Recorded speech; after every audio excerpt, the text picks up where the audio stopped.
Take two. Right. Get Bible.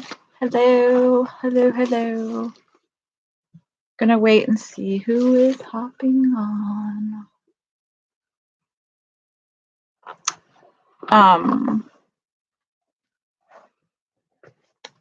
Just waiting for a few minutes. Hi.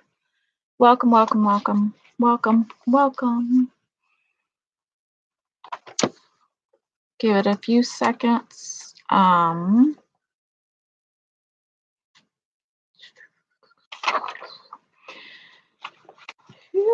I pray that everyone is having a beautiful Monday.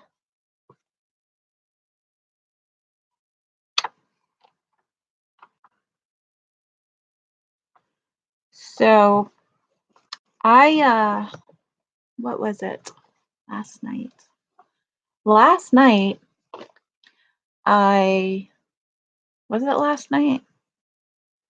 My memory is like slipping me right now. Abba reminded me, I'm just going to go into this very briefly, but first of all, I apologize. My husband and I did not get to that video last night. Just life happened and we got really busy and did not, we don't want to rush it. We want to sit down and do it slowly together. Hello. Hi, Beth. And anyway, so we did not get to it last night, but we will be doing it this week at some point. But then, what was it last night? I was listening to something, and Abba reminded me of visions that he gave me last year. I want to say August, September-ish, right around Rosh Hashanah, maybe. And so he's like, I heard, go back to your journal and look for the vision. And I have not been able to find where I wrote it. I did write it down because I write them all down, but I haven't been able to find it. And so it took me back to this journal. And I don't know when the first date for this journal was, but this journal began June 1st, 2018. And it's so funny because Abba was talking to me about preparation, about this year's preparation back then. And I still did not find the vision, but he did take me back through this journal, and I haven't finished reading. It's very funny to read the revelations that he gave me then that are applying now. It's so funny. And there are just a few things I wanted to share because as we progress forward, I was thinking about this today, just people watching kind of at the store and stuff. Oh, I need to bring this up first. When he told me to go back to my journal and reread some things, he also, I went to Walmart for something and he told me very clearly, do not feed the beast. And I said, okay. And he's like, I do not want you shopping here anymore. And I'm like, okay. And he's like, look around. If you spend your money here, you are feeding the beast system. And I said, okay, yes, I get it. And I just want to ask this question. For the 20 some years that we've all been shopping at Walmart, even though we hate it, because ask anybody, they hate shopping at Walmart, but they do it anyway. And it used to be because the prices were so good. But the prices are not so good anymore. They're just like everywhere else, right? It's just, and it's not even the fact everything's in one spot anymore because Kroger does the same thing now, or many other grocery stores. You got Wegmans, you got Publix, you got all these other places doing it. So he reminded me of like when I was 20, 21 maybe, shopping at Walmart, and how every time I shopped at Walmart, I don't know if this happens to you or not, but my stomach would get upset and I would just start feeling kind of nauseous. Without fail, that happens every single time I went to Walmart. Every time. And sometimes it's just like a little stomach irritation or something like, and I always play it off like I must be hungry or I must be thirsty or whatever, right? But Abba was like, think of those times. That is because this place is not, yes. And he's like, it's full of wickedness. Now, there's a very high, I've read Sam Walton's story. There's a very high probability that that wasn't the intentional plan of it. Okay. But I believe over the years, they compromised. The business in itself compromised. And so I ignored it. But he really said that to me. He's like, do not shop at Walmart. I cannot have, you cannot mix good with bad. That's what he said. You cannot mix it. So if you are serving me, you cannot sow seed there. And even spending money is sowing seed because we're purchasing what we need from. Is it making sense? So anyway, that being said, I went there today, but I didn't buy anything. I didn't get dog food for my sister-in-law because that's where she gets. So anyway, I went in there and I took pictures. I'm going to put them on Instagram later. But I just took and noticed, and I've noticed things in the past, but I blow it off. I'm like, I'm not buying that. I'm just getting like the journal, whatever, big deal. But I literally intentionally walked around and looked, and there are so many products that they are selling that have symbols and things on them that are evil, wicked, Illuminati, whatever you want to call it, ancient Egyptian, whatnot. They're everywhere. They're on baby clothes. I mean, so, oh, and then Abba also told me this. He said, so if you're purchasing your food from Walmart, do you think that it's actually good for you? He said, everything in this store is meant to deceive, to manipulate your thoughts, to dumb you down, to make you ill and unaware. That's what he said. And so I'm just sharing that information because I think as we are deep in the last days and as the time gets shortened and shortened and shortened and shortened, the dividing line for Abba's children and Hasatan's children and the things we do on this middle road is going to shift us this way or that way. And it's going to be a thing where we're going to have to really be diligent about separating ourselves from places and things that will entrap and that will enslave us and that will dumb us down and that will take control of our flesh, like I was saying yesterday. Yes. And that's local farmers is awesome. I worked for Whole Foods for 5 years. They're not so great anymore because Amazon bought them. And John Mackey's like, I'll never sell out, but of course he did.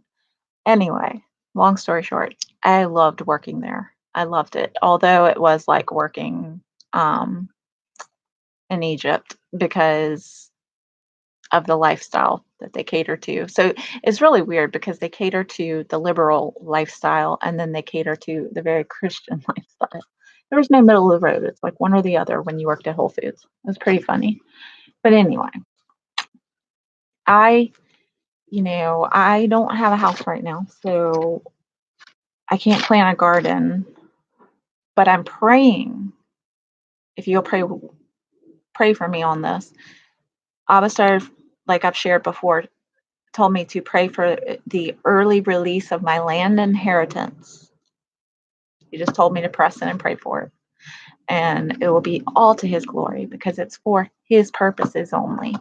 And so I know that I will have a garden again. I used to have one when we lived in a big farmhouse.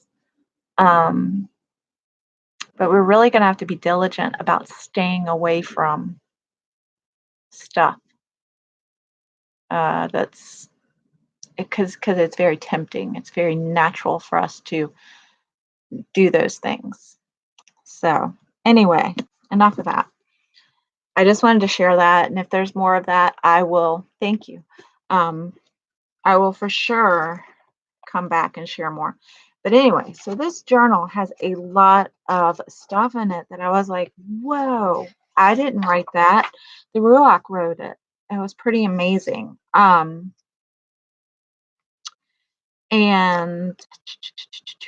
trying to think of what it was that I in particular wanted to share because I saw it and I put these little yellow tabs on it so I could share. But I can't find it now. Darn it all. All right, so maybe I'll come back to that in another video. Just because there's too much, and I don't want to get off subject with what we're reading because we're going into 2nd Esdras chapter 8 today. And boy, did we have, wasn't it 8? Yes, it is 8. Yesterday's was a mouthful, wasn't it? It was a lot. So if you want to follow along, this is the only one I ever used for 2nd Esdras, although I am looking into, trying to find it. So here's what's weird. This Bible only has, it only has like 3 of the apocryphal books. Doesn't have any of 1, 2nd Esdras and first and 2nd Esdras. It has Ecclesiastica, which is funny if you can see it, because Ecclesiasticus is not in this Bible. And I kind of wish it was, but anyway, that's why I have a ton. And I have a 1952 Torah, which is what's his Torah's first 5 books, and then I have a Tanakh, which has nothing in it, which was, of course, because I think of the Zionists, and they intentionally probably did not want to put those in there.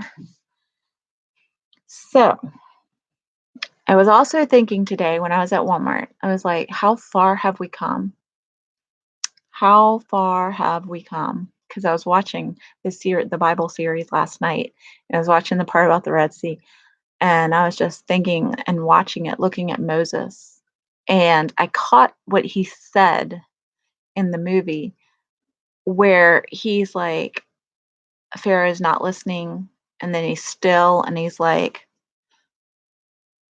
gets the revelation that Abba's gonna come send the spirit of death through to kill the firstborn son. And he's standing there and he speaks that out loud with the, all of Israel around him. And he's like, he's going to take the firstborn son from every family. And at that point, if you pay attention to the movie, he did not know that he was only taking the Egyptian firstborns. He literally believed at that point that Abba was coming for all. He didn't have the revelation about the sacrifice of the lamb on the door yet. And so he makes the remark, because this woman goes, surely the Most High is not going to take from us, right? And she was in tears. And he goes, death is coming for us all. Have you ever caught that part? And I was just standing there thinking, well, I wasn't standing, I'm sorry. I was sitting, watching, thinking, the Most High is the same yesterday, today, and forever. Why do we think that we are better than they back then and that Abba has changed? Do you just meditate on that today? Because I think that's what he really wants us to understand as followers of the way, And I think that it was him who put that in me to really understand, like, we're not any different. We're not any different, but we've come so much further than they, because like I was saying, is that we have so much more temptation, so much more entrapments in the world than they had then, that they could, let's say, fast easier because food wasn't so available to them like it is today, you know? So just meditate on that today. It's a good thing. All right, let's start. Second Esdras, chapter 8. Now I'm going to recap a little bit of yesterday's as we go into it. He answered me and said, the Most High made this world for the sake of many, but the world to come for the sake of only a few. But I tell you a parable, Ezra. Just as when you ask the earth, it will tell you that it provides a large amount of clay from which earthenware is made, but only a little dust from which gold comes, so is the course of the present world. Many have been created, but only a few shall be saved. I answered and said, then drink your fill of understanding, O my soul, and drink wisdom, O my heart. For not of your own will did you come into the world, against your will you depart. For you have been given only a short time to live. O Lord, above us all, grant to your servant that we may pray before you, and give us seed for our hearts and cultivation of our understanding, so that fruit may be produced, by which every mortal who bears the likeness of a human being may be able to live. For you alone exist, and we are the work of your hands, as you have declared. And because you give life to the body that is now fashioned in the womb, endures your creature, which is kept, shall both be kept by your keeping. And when the womb gives up again what has been created in it, you have commanded that from the members themselves, that is, from the breast, the milk, the fruit of the breast,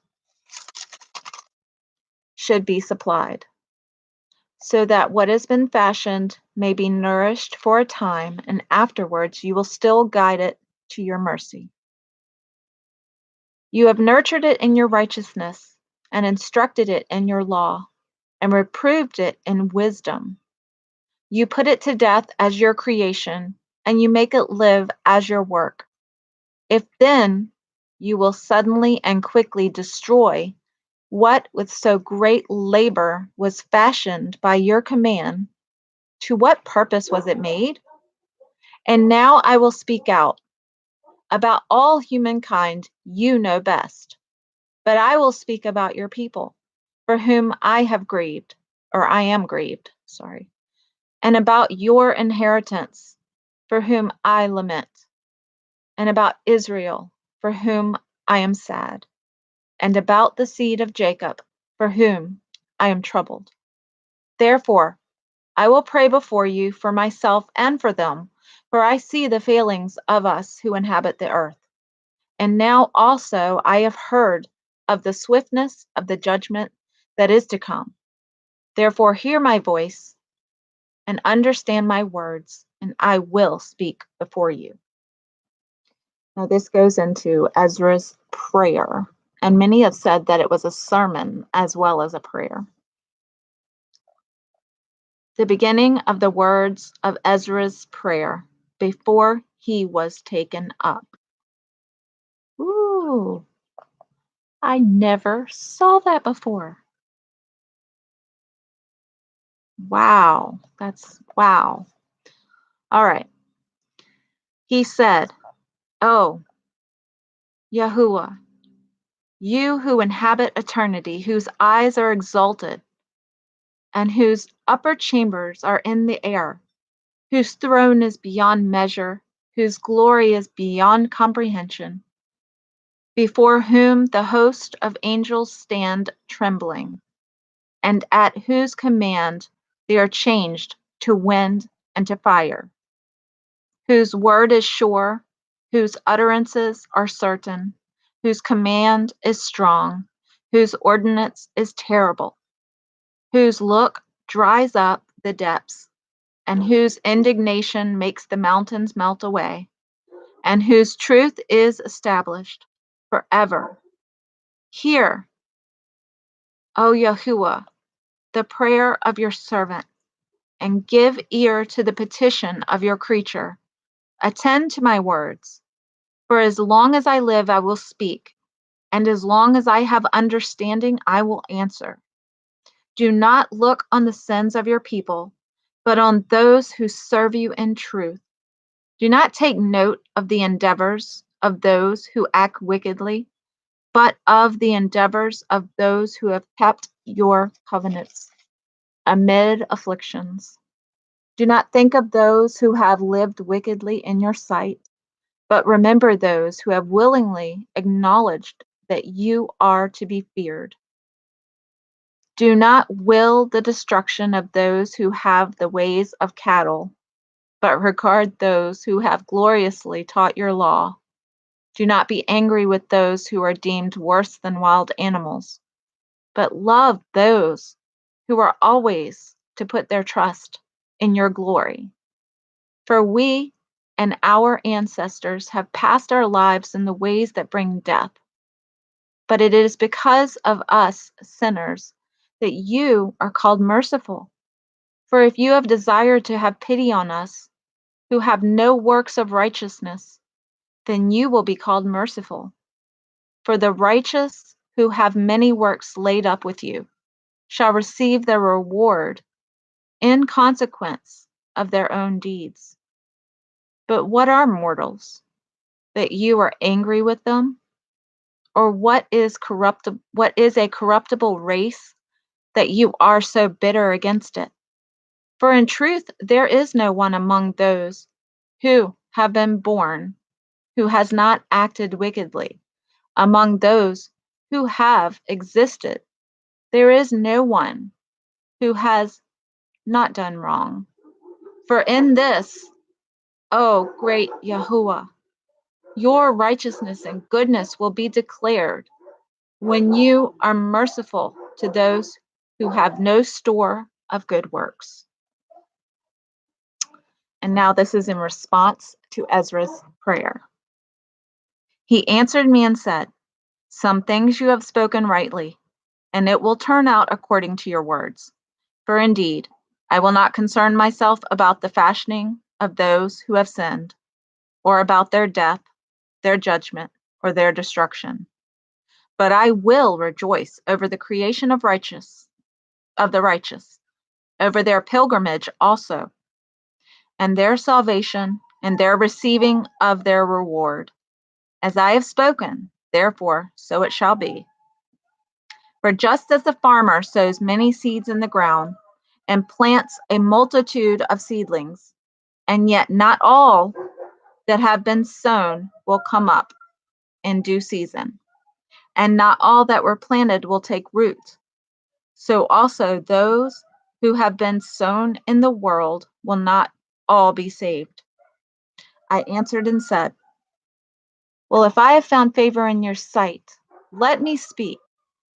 If the farmer's seed does not come up because it has not received your rain in due season, or if it has been ruined by too much rain and it perishes, but people who have been formed by your hands and are called your own image, because they are made like you, and for whose sake you have formed all things, have you also made them like the farmer's seed? Surely not, O great Most High. But spare your people and have mercy on your inheritance, for you have mercy on your own creation.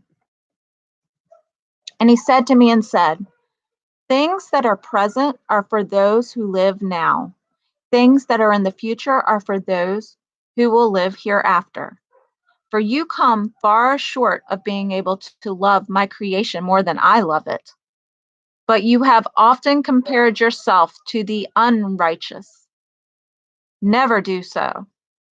But even in this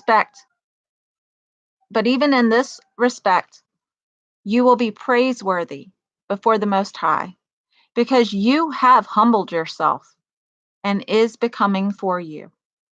And you have not considered yourself to be among the righteous. You will receive the greatest glory, for many miseries will affect those who inhabit the world in the last times, because they have walked in great pride.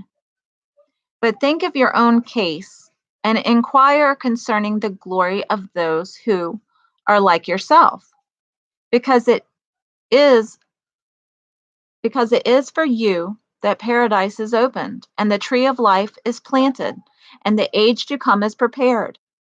Plenty is provided, a city is built, rest is appointed, goodness is established, and wisdom perfected beforehand. The root of evil is sealed up from you. Illness is banished from you, and death is hidden. Hades has fled the corruption. Hades has fled, and corruption has been forgotten. Sorrows have passed away, and in the end, the treasure of the immortality is made manifest. Therefore, do not ask any more questions about the great number of those who perish.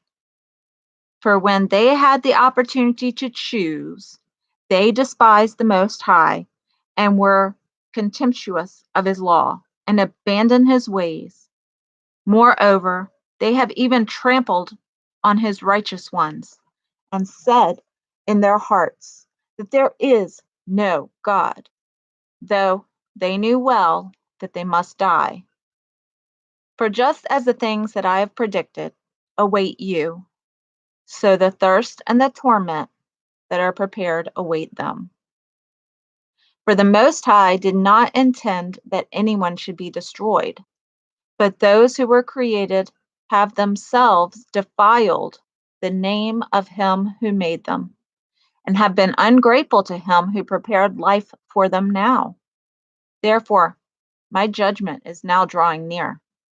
I have not shown this to all people, but only to you, and a very few like you. Then I answered and said, O Yahuah, you have already shown me a great number of signs that you will do in the last times, but you have not shown me when you will do them. And that is the end of chapter 8. I think I'm going to go ahead and go into 9, if that's okay. Because it goes into more. Oh, Shalom. That's amazing. So happy. Wow, I don't even know what time it is there. It's 1:51 p.m. here.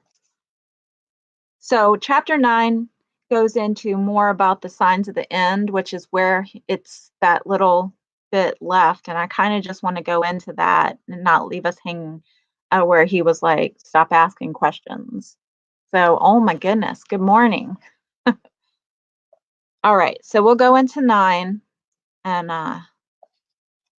that 9 is really short, so I just feel led to go right through it. He answered me and said, measure carefully in your mind, and when you see that some of the predicted signs have occurred, then you will know that it is the very time when the Most High is about to visit the world that he has made. So when there shall appear in the world earthquakes, tumult of peoples, intrigues of nations, wavering of leaders, confusion of princes, then you will know that it was of these that the Most High spoke from the days that were of old, from the very beginning. For just as with everything that has occurred in the world, the beginning is evident, and the end is manifest. So also are the times of the Most High. The beginnings are manifest in wonders and mighty works, and the end in penalties and in signs. And it shall be that all who will be saved will be able to escape on the account of their works or on the account of the faith by which they have believed. They will survive the dangers that have been predicted and will see my salvation in my land and within my borders, which I have sanctified for myself from the beginning. Then those who have now abused my ways shall be amazed, and those who have rejected them with contempt shall live in torment. For as many as did not acknowledge me in their lifetime, though they received my benefits, and as many as scorned my law, while they still had freedom and did not understand, but despised it, while an opportunity of repentance was still open to them, these must in torment acknowledge it after death. Therefore, do not continue to be curious about how the ungodly will be punished, but inquire how the righteous will be saved, those to whom the age belongs, and for whose sake the age was made. And I answered and said, as I said before, I say now, and I will say again, there are more who perish than those who are saved. As a wave is greater than a drop of water. And he answered me and said, as is the field, so is the seed. And as are the flowers, so are the colors. And as is the work, so is the product. And as is the farmer, so is the threshing floor. For there was a time in this age when I was preparing for those who now exist before the world was made for them to live in. And no one opposed me then, for no one existed. But now, those who have been created in this world, which is supplied both with an unfailing table and an inexhaustible pasture, have become corrupt in their ways. So I considered my world, and I saw that it was lost. I saw my earth was in peril because of the devices of those who had come into it. And I saw, and I spared some with great difficulty, and saved for myself one grape out of a cluster, one plant out of a great forest. So let the multitude perish that has been born in vain, but let my grape and my plant be saved, because with much labor I have perfected them. Now, if you will let 7 days more pass, do not, however, fast during them, but go into the field of flowers, where no house has been built, and eat only of the flowers of the field, and taste no meat, drink no wine, but eat only the flowers, and pray to the Most High continually. Then I will come and talk with you. He told him to go eat a bunch of flowers. That's funny. So I went as he directed me into the field that is called Ardat, and there I sat among the flowers, and I ate the plants of the field, and in the nourishment they afforded, they satisfied me. And after 7 days, while I lay on the grass, my heart was troubled again as it was before. And then my mouth was opened, and I began to speak before the Most High. And I said, O Lord, show yourself among us to our ancestors in the wilderness, when they came out of Egypt, when they came into the untrodden, unfruitful wilderness, and you said, Hear me, O Israel, and give heed to my words, O descendants of Jacob. For I sow my law in you, and it shall bring forth fruit in you, and you shall be glorified through it forever.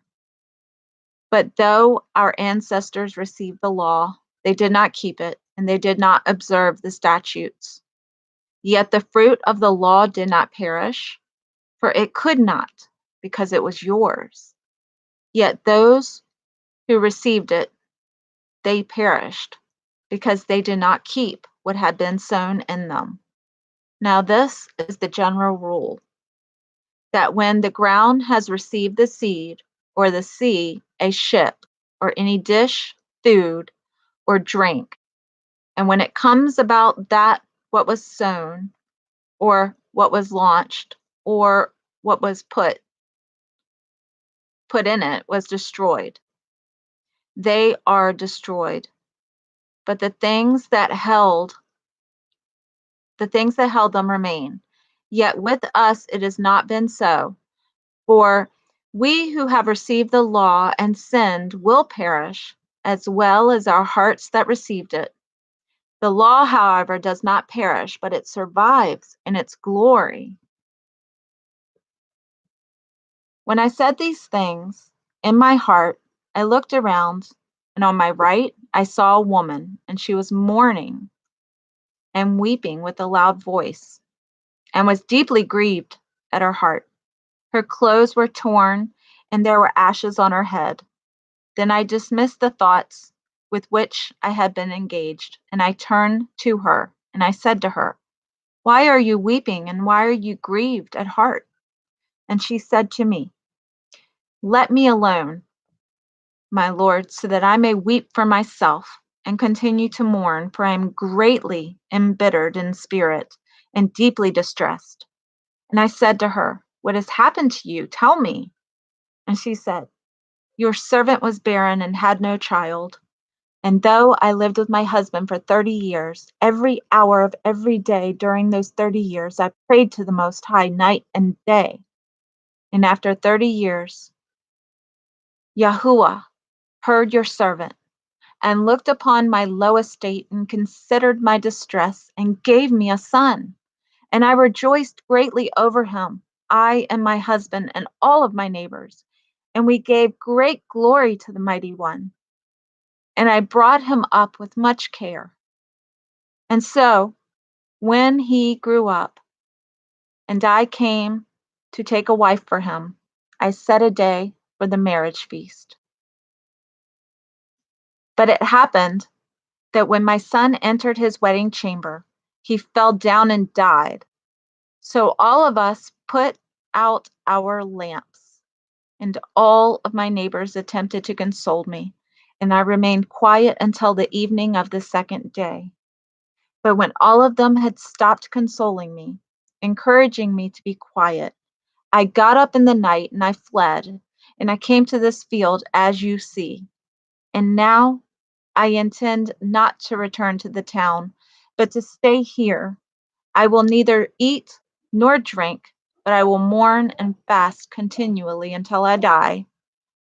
Then I broke off the reflections with which I was still engaged, and answered her in anger and said, You most foolish woman, do you not see our mourning? And what has happened to us? For Zion, the mother of us all, is in deep grief and great distress. It is most appropriate to mourn now, because we are all mourning, and to be sorrowful, because we are all sorrowing. You are sorrowing for one son, but we, the whole world, for our mother. Now ask the earth, and she will tell you that it is she who ought to mourn over so many who have come into being upon her. And from the beginning, all have been born of her, and others will come, and lo, almost all go to perdition, and a multitude of them will come down to doom. Who then ought to mourn the more? She who lost so great a multitude, or you who are grieving for one alone? But if you say to me, my lamentation is not like the earth's, for I have lost the fruit of my womb, which I brought forth in pain and bore in sorrow. But it is with the earth according to the way of the earth, the multitude that is now in it goes as it came. And then I say to you, just as you brought forth in sorrow, so the earth also from its beginning given her fruit. That is humankind, to him who made her. Now therefore, keep your sorrow to yourself, bear bravely the troubles that have come upon you.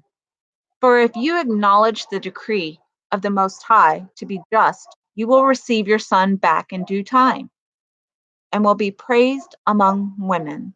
Therefore, go into your town and go to your husband. And she said to me, I will not do so. I will not go to the city, but I will die here. So I spoke to her again and said, do not do that, but let yourself be persuaded. For how many are the adversities of Zion? And be consoled because of the sorrow of Jerusalem. For you see how our sanctuary has been laid to waste, and our altar thrown down, and the temple destroyed. Our harp has been laid low, our song has been silenced, our rejoicing has ended, and the light of our lamps have been put out. The ark of our covenant has been plundered, our holy things have been polluted, and the name by which we are called has been almost profaned. Our children have suffered abuse, our priests have been burned to death, our Levites have gone into exile, our virgins have been defiled, our wives have been ravished, our righteous men have been carried off, our little ones have been cast out, our young men have been enslaved, our strong men have been made powerless. And worst of all, the seal of Zion has been deprived of its glory and given over into the hands of those who hate us. Now, therefore, shake off your great sadness, lay aside your many sorrows, so that the Mighty One may be merciful to you again, and the Most High may give you rest, a respite from your troubles. And while I was talking to her, her face suddenly began to shine exceedingly. Her countenance flashed like lightning, so that it was too frightened to approach her. And my heart was terrified. And while I was wondering what this meant, she suddenly uttered a loud and fearful cry, so that the earth shook at the sound. And when I looked up, the woman was no longer visible to me, but a city was being built. A place of huge foundations showed itself. And I was afraid, and I cried with a loud voice and said, where is the angel Uriel, who came to me at first? For it was he who brought me into this overpowering bewilderment. My end has become corruption, and my prayer a reproach. And I'm going to stop there because we went all the way to 2nd Esdras 10 through, we stopped at verse 28, 10:28. And it included the Prayer of Ezra. And if you do some homework on the Prayer of Ezra, you will see that that is a sermon that many preachers and pastors have given in and of itself. It's just beautiful. But Ezra was given such, the Most High loved him so much because he asked the questions. He inquired of the things that he wanted to know. And think about it. The Most High could have just taken and smited him with his hand, but instead he asked hard questions and he wanted the answers. How often do we think about doing that? How often do we really think about, well, why is this? And what about this? And the deeper things in life? Do we inquire of the Most High and of Yahusha to answer us? So that's just what I love. And Ezra is a soft spot for me because he was a scribe. Not only was he a scribe, he was of the Zadok priesthood. He was responsible, him and 5 other scribes, for restoring all of the scriptures. He didn't write 20, 24, 25 books. He wrote 95 books, I believe. And my prayer is that Abba will show me all 70 books that have been, set aside for only the wise to read. I mean, I think we know a lot of them. They're all coming to the surface now. I mean, just look at Parable of the Vineyard. It's amazing. It gives new light, new revelation to our story and to the Most High's story, and to inquire who our Abba Father is. Who is He? He loves it when His children want to know who He is. And it is sad. One thing I do want to share really quick before we go is that it's hard for us to grasp. And I've prayed this for many years, but I'm like, Abba, why? It's almost as if He knows the ones that are not going to receive Yahusha. And it is very hard, I think, for us to, oh, thank you. I think I have to look at that. It's very hard for us to grasp, but there are just wicked ones. There are some people who will not receive. There are wicked ones who were wicked from the beginning and wicked to the end, And that's why when we go about witnessing and sharing, that we're commanded to do all we can and then go on if they have chosen to not receive. They have that free will. And so I've always struggled with, well, if you knew so and so was always going to be evil, or their heart wasn't going to change, or like Pharaoh, he hardened his heart. It's hard in our minds to understand that whole reasoning. And that's why I kept telling Ezra, stop focusing on the wicked they're doing. They made that choice.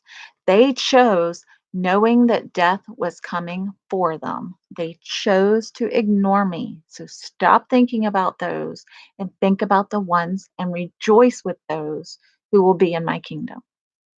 And I just think that's important for us to remember. So, all right. I pray you're blessed. We will finish up chapter 10 tomorrow and move into 11. I think it's going to be awesome because we're going to finish reading part of 2nd Esdras. We're going to finish it by Friday, in which the Parable of the Vineyard is going to start it again on Friday, and we're going to glean so much more because I think this is a vital book for the last days. It's a vital tool for the last days. And I'm just excited to share it with you. So I pray that you have a blessed day. I am so grateful for you. Oh, awesome. Yeah. Okay, cool. That's very cool. I'm still studying that calendar. What is it? The Zadok calendar. I'm still looking into it because I had some questions. But like I said, I'll keep up to date with where I go on that. But I pray you have a blessed day. I pray the weather is gorgeous like it is here. Once again, hallelujah. And I will see you guys tomorrow. And I just wish you the best day and that Abba supplies all your needs according to His riches and glory. Hallelujah. All right. I'm praying for you. I love you. Shalom.